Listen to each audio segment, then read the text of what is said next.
मित्रों नमस्कार। मैं एडवोकेट सुवेंदु जयपुरिया अपने इस चैनल जयपुरिया लॉ क्लासेस पर पुनः एक बार आप लोगों का स्वागत करता हूं। मित्रों, किसी टॉपिक को शुरू करने के पहले सबसे पहले मैं आप लोगों का शुक्रिया अदा कर दूं, आप लोगों को धन्यवाद दे दूं कि आप लोगों ने काफ़ी सहयोग किया और सब्सक्राइबर की संख्या 25,000 से ऊपर चली गई। मैं उम्मीद करता हूं कि आप लोग इसी ढंग से चैनल को सब्सक्राइब करते रहेंगे और मेरा हौसला भी बढ़ाते रहेंगे, जिससे आप लोगों को मैं नए नए वीडियो आप लोगों के लिए बनाता रहूं और आप लोगों को शेयर करता रहूं। मेरा जो भी नॉलेज है उस नॉलेज को मैं आप तक पहुंचाना चाहता हूं। मेरी जो भी जानकारी है उस जानकारी को आप लोग तक मैं पहुंचाना चाहता हूं, लेकिन इसमें आप लोगों का सहयोग सबसे ज़्यादा जरूरी है, क्योंकि वह सहयोग सिर्फ और सिर्फ सब्सक्रिप्शन के रूप में है, जो कि हमारे हौसले को बुलंद रखता है।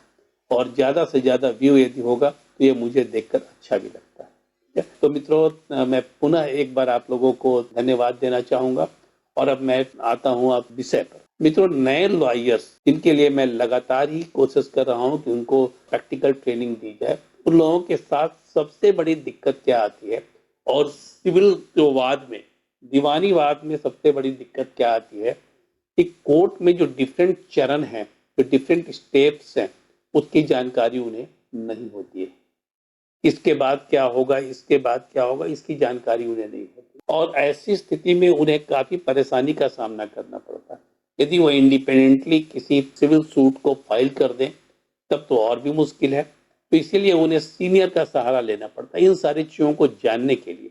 तो मेरी कोशिश इस वीडियो में यही है कि जो डिफरेंट चरणस हैं, जो डिफरेंट स्टेप्स हैं सिविल सूट के न्यायालय के अंदर, उसकी जानकारी मैं आप लोगों को दूं। इसको एक्सप्लेन तो मैं बाद में स्टेप वाइज ही करूंगा और जितने भी इस तरह के सूट्स हैं उसको भी मैं एक्सप्लेन करूंगा, लेकिन सबसे पहले मैं आप लोगों को जो डिफरेंट स्टेप्स हैं सिविल सूट के उसकी जानकारी यहाँ पर दे रहा हूँ। और उसके पहले मैंने प्लेंट की बात आप लोगों से की। आप लोग ने मेरे पिछले वीडियो को, कुछ वीडियो को देखा होगा, तो प्लेंट्स और प्लेडिंग्स, इन सारी चीज़ों की चर्चा मैंने बहुत विस्तार से की है।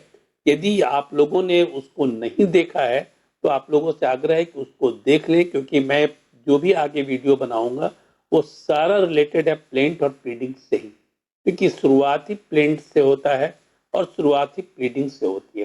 प्लीडिंग्स क्या है यह भी जानकारी मैंने दी है, प्लेंट्स क्या होता है यह भी जानकारी मैंने दी है।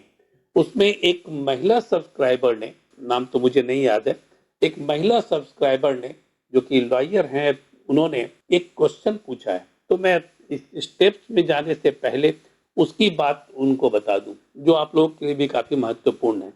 उन्होंने ये जानकारी चाहिए है कि कोई भी प्लेंट जो बनता है उसका डॉक्यूमेंट का सीक्वेंस क्या होता है। एक बहुत ही महत्वपूर्ण चीज है और प्लेंट फाइल करने के पहले आपको प्लेंट्स को तैयार करना होता है, उसके सीक्वेंस को भी आपको जानना होता है।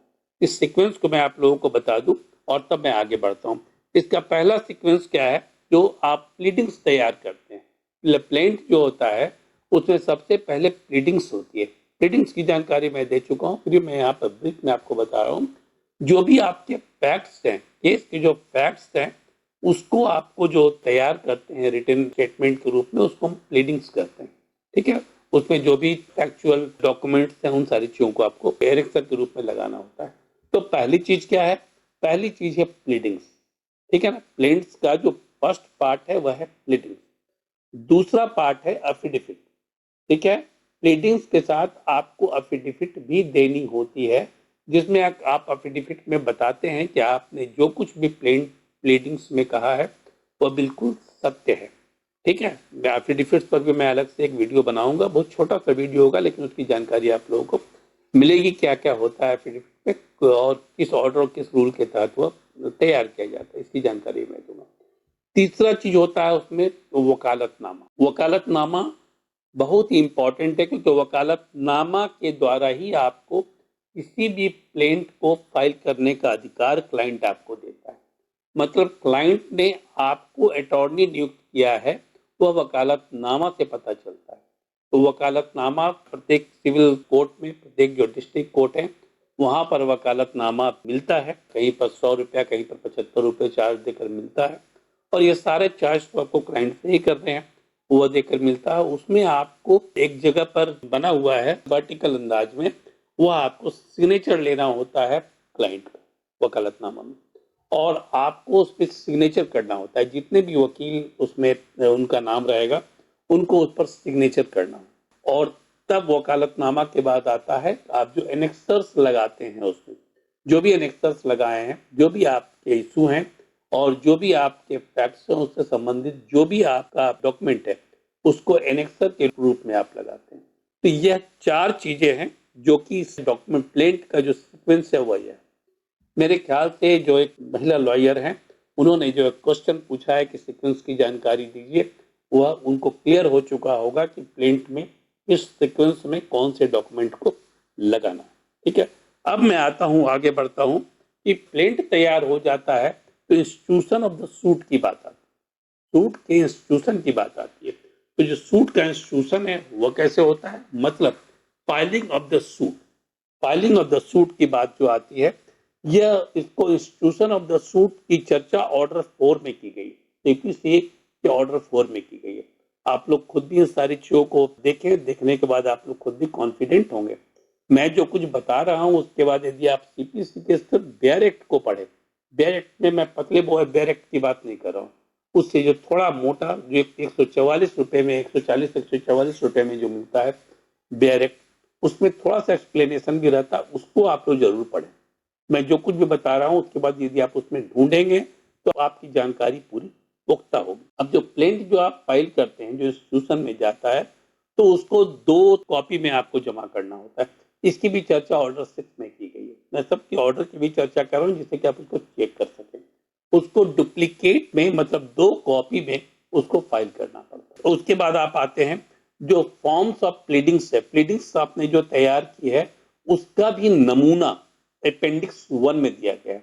आप सीपीसी के पीछे चले जाएं तो वहां पर आपको अपेंडिक्स मिलेगा, और अपेंडिक्स 1A में आपको मिलेगा कि आप प्लीडिंग्स का जो फॉर्मेट है, ठीक है ना, प्लीडिंग्स का जो फॉर्मेट है उसको आप वहां पर देख सकते हैं और उसके आधार पर प्लीडिंग्स बना सकते हैं।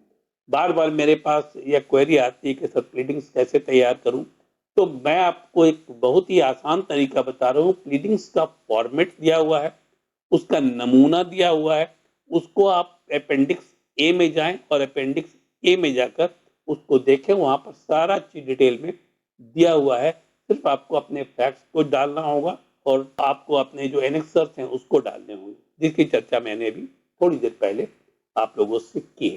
तो यह तो हुआ आपका जो प्लीडिंग्स है, और उसके बाद तब वो चला जाता है, वहां फाइल कहाँ होता है, यह फाइल होता है रिश्तेदार के पास, ठीक है ना। सिविल कोर्ट में रिश्तेदार होते हैं जहां फाइल होता है, हाई कोर्ट में तो पूरा एक फाइलिंग सेक्शन है, रजिस्ट्री है जहां पर यह फाइल होता है। सिविल कोर्ट में रिश्तेदार होते हैं और वहां पर आपको जाकर फाइल करना होता है, और वहां उसके बाद वह देखते हैं कि उसमें क्या डिफेक्ट है, ठीक है, क्या डिफेक्ट है, तो वो डिफेक्ट को रिमूव किया जाता है, ठीक है ना। जब डिफेक्ट रिमूव हो जाता है तब ऐसी स्थिति में इसकी लिस्टिंग होती है और यह कोर्ट में चला जाता है, ठीक है ना, कोर्ट में चला जाता है।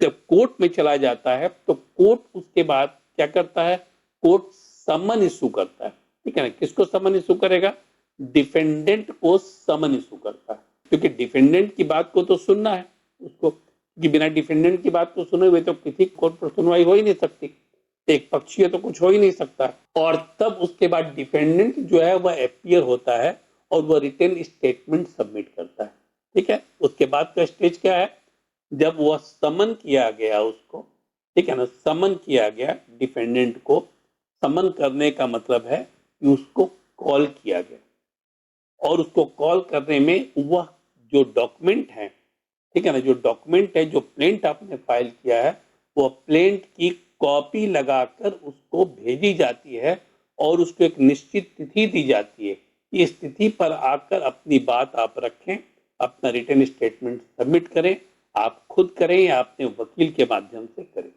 मैं आप लोगों को एक बार फिर याद दिला दूं कि कोई भी व्यक्ति स्वयं भी अपना केस लड़ सकता है, लेकिन चूंकि उसे कानूनी दांव पेच की जानकारी नहीं होती है इसीलिए वह वकील का सहारा लेता है।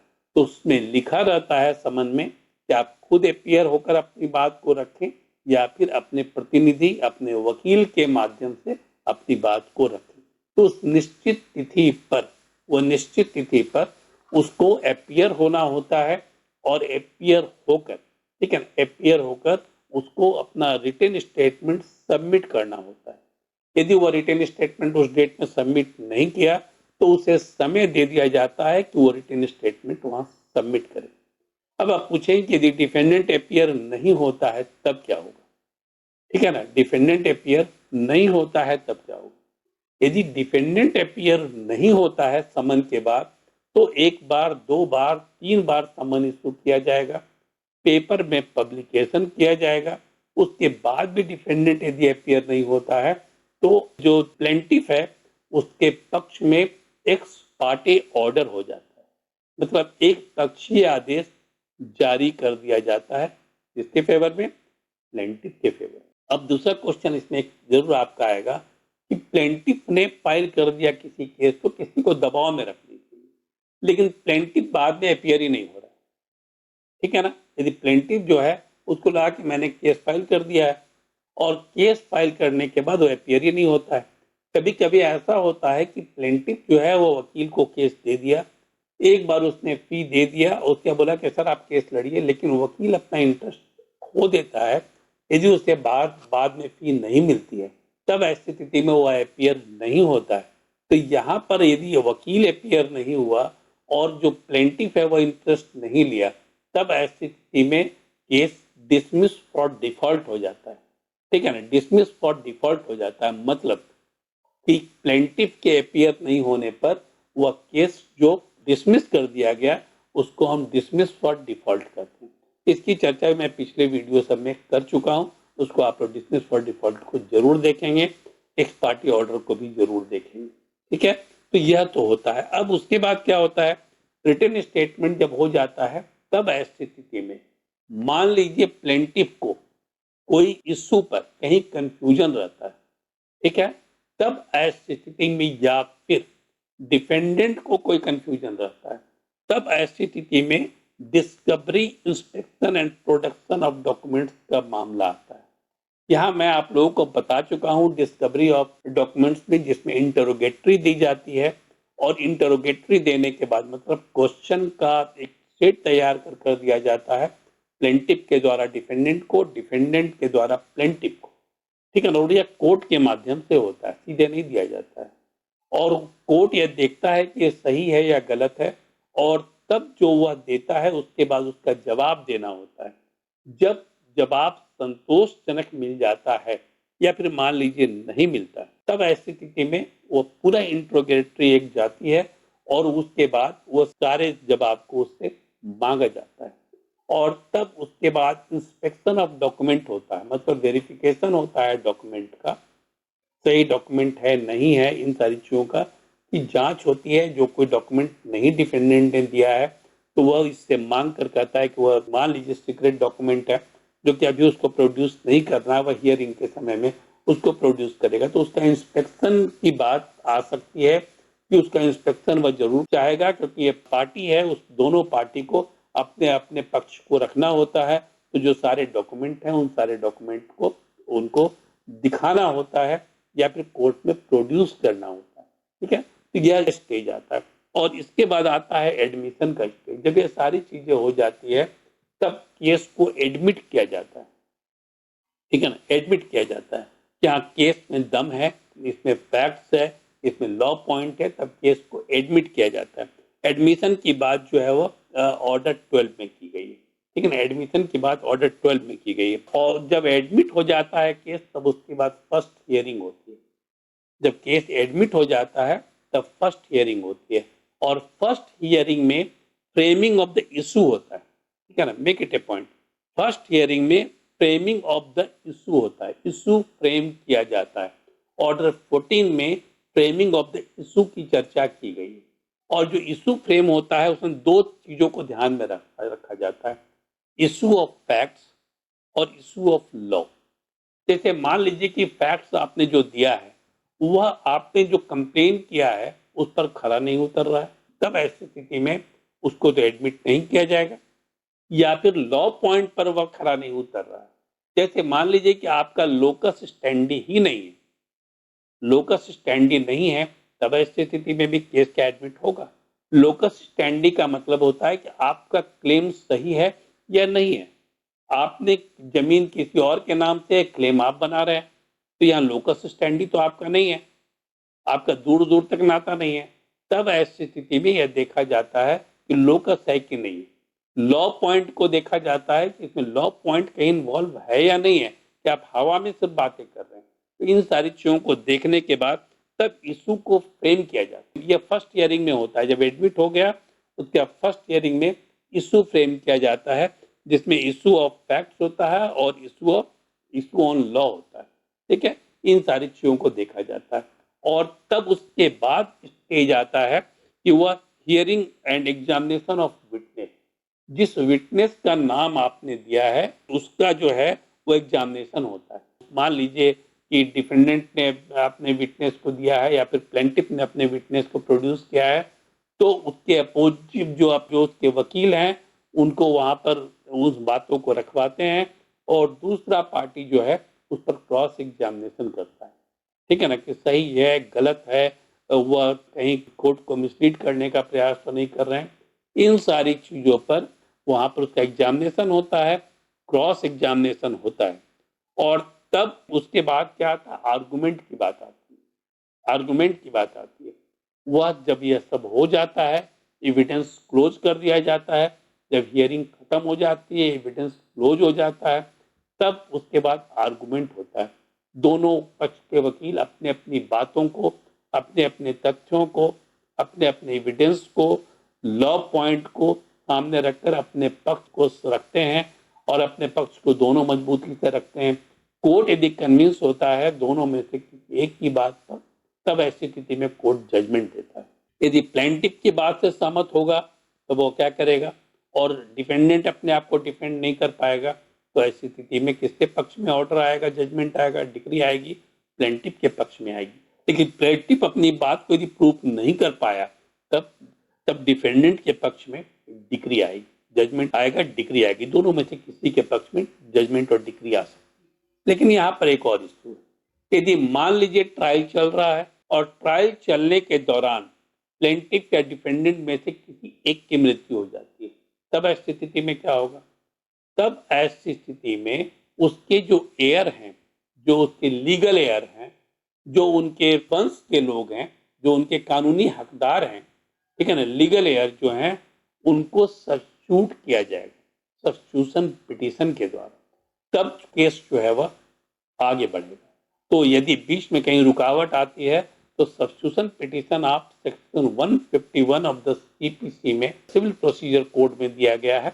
आप उसमें सब्स्टिट्यूशन पिटीशन को फाइल करते हैं और उसको सब्स्टिट्यूट करते हैं। जो व्यक्ति मर गया है, ठीक है ना, उस व्यक्ति को सब्स्टिट्यूट वहां पर करते हैं। एक लीगल एयर जो है वही इस चीज को कर सकता है।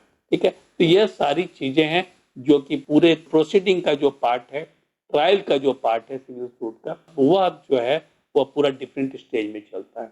तो मैं उम्मीद करता हूं कि जो मैंने डिफरेंट स्टेप्स की बात कही, जो विभिन्न चरणों की बात कही, वो आप लोगों को क्लियर हो चुका होगा और आप अब कभी भी जब वकालत करने जाएंगे तो आपको एक कंफ्यूजन नहीं होगा इसके बाद कौन सा स्टेप होगा, आपको कौन सा स्टेप लेना।